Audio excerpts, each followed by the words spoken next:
Good morning, students. Today we shall read the lesson number 4th from the diary of Annie Frank. Annie Frank की diary से, written by Annie Frank. Annie Frank was a young Jewish girl. Annie Frank एक young यहूदी लड़की थी, Germany में रहने वाला परिवार था और सेकेंड वर्ल्ड वॉर के दौरान नाजी पार्टी के द्वारा उनके ऊपर अत्याचार किए गए। उनको जो कंसंट्रेशन कैंप्स हैं उनके अंदर रहने के लिए मजबूर किया गया।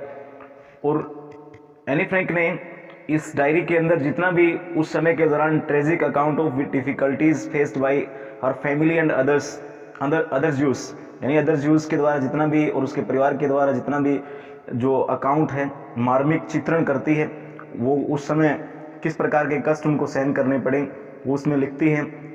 और ये जो डायरी है उसके फादर के द्वारा, जो उसके पिताजी जीवित रह गए थे और उनका सारा परिवार, एनी का सारा परिवार जो है वो ख़त्म हो गया था, और उसके पिताजी ने उसके बाद क्या किया, 1944 के अंदर इस डायरी को पब्लिश करवाया था।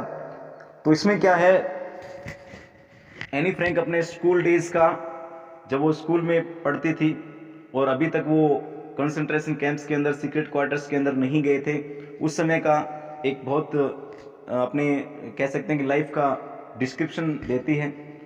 To know more about this lesson we must read the story of this lesson in details. Writing in a diary is a really strange experience for someone like me. Diary में लिखना मेरे जैसे व्यक्ति के लिए सचमुच ही एक, वास्तव में ही एक अजीब सा अनुभव है। Not only because I have never written anything before, but also because it seems to me that later on neither I nor anyone else will be interested in the musings of a 13-year-old school girl.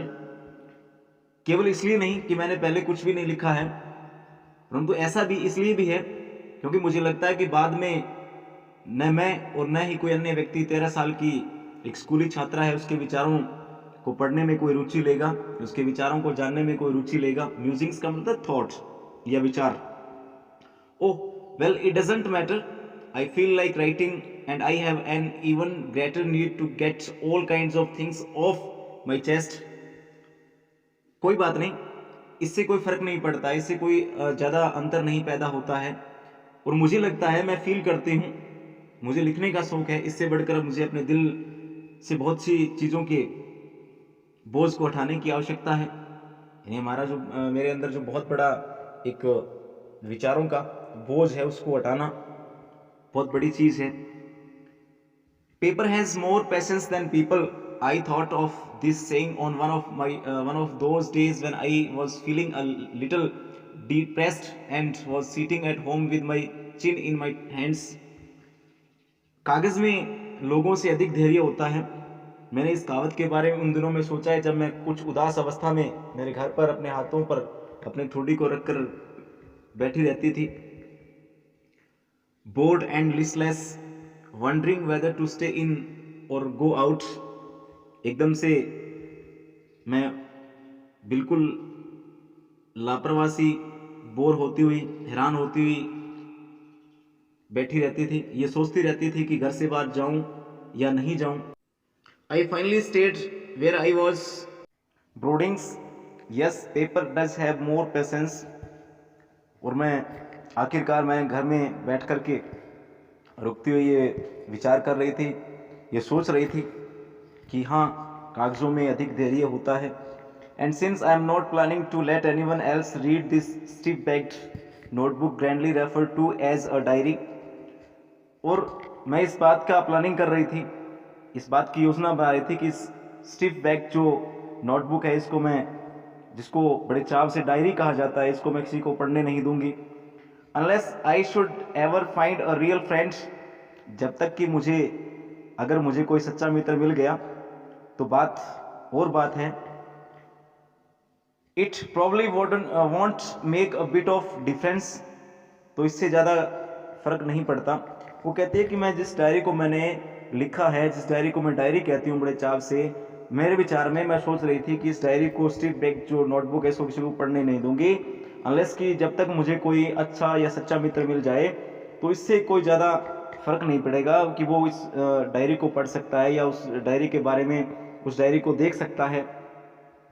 और वो अपने diary को जो है सबसे बड़ा कह सकते हैं क्लोज फ्रेंड मानती थी, एक रियल फ्रेंड मानती थी. Now I am back to the point that prompted me to keep a diary in the first place. I don't have a friend.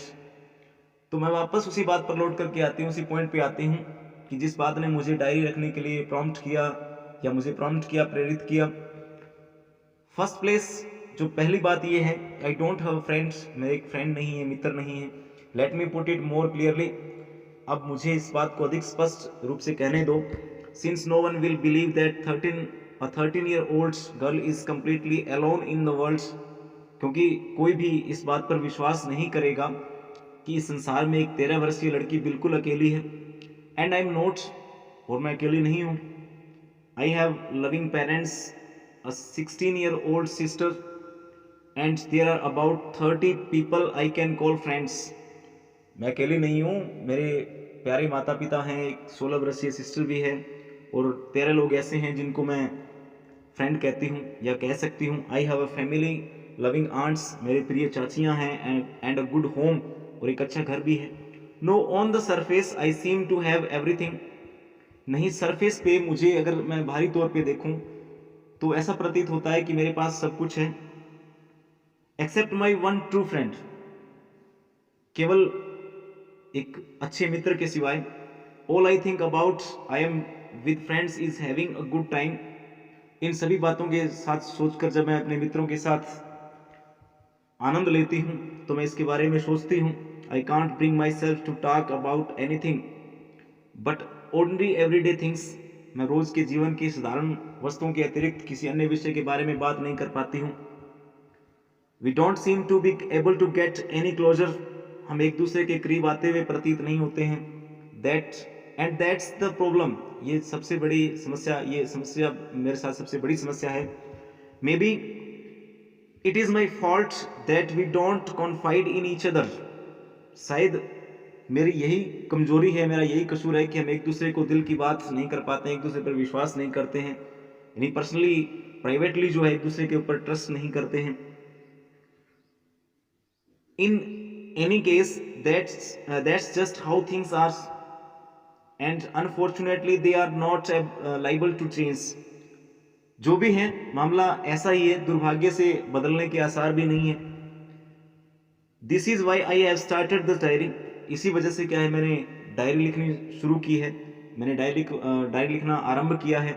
Any friend कहती है कि मेरा कोई लाइबल फ्रेंड नहीं है, जो एक विश्वसनीय मित्र नहीं है जिसमें विश्वास कर सकता हूँ, विश्वास कर सकती हूँ. आई कैन कॉन्फाइड, मैं जिसके ऊपर विश्वास कर सकती हूँ कि वो एक लाइबल फ्रेंड हो, वो अपनी बातों को सीक्रेट रखे, ऐसा कोई मित्र नहीं है जिसमें विश्वास कर सकती हूँ. इसी वजह से क्या है, मैंने डायरी को लिखना शुरू किया है. To enhance the image of this long awaited friend in my imagination, एक लंबे समय से मित्र की छवि को अपनी कल्पना में सुधारने के लिए, I don't want to jot down the facts in this diary the way most people would do. मैं इस प्रकार से अपने डायरी में फैक्ट्स को नहीं लिखूंगी जिस प्रकार से अधिकतर लोग लिखते हैं. But I want the diary to be my friends and I am going to call this friend Kitty. और मैं चाहती हूँ कि ये डायरी मेरी मित्र बन जाए, और इस मित्र को मैं हमेशा ही किटी के नाम से, एक किटी का नाम दिया इस डायरी को उसने, मैं किटी के नाम से पुकारूंगी. तो एनी फ्रैंक कहती है कि किस प्रकार से मैंने एक डायरी को लिखने का फैसला किया, क्योंकि ऐसा कोई मित्र नहीं था, ट्रू फ्रेंड नहीं था उसका जिस पर वो कॉन्फाइड कर सके, जिस पर पर्सनली जो है वो एक to tell personal things privately to a person that one trust, एक ऐसी प्राइवेट चीज़ें बताएं जिसके ऊपर विश्वास किया जा सके, कॉन्फाइड किया जा सके. That's why she decided to write a diary.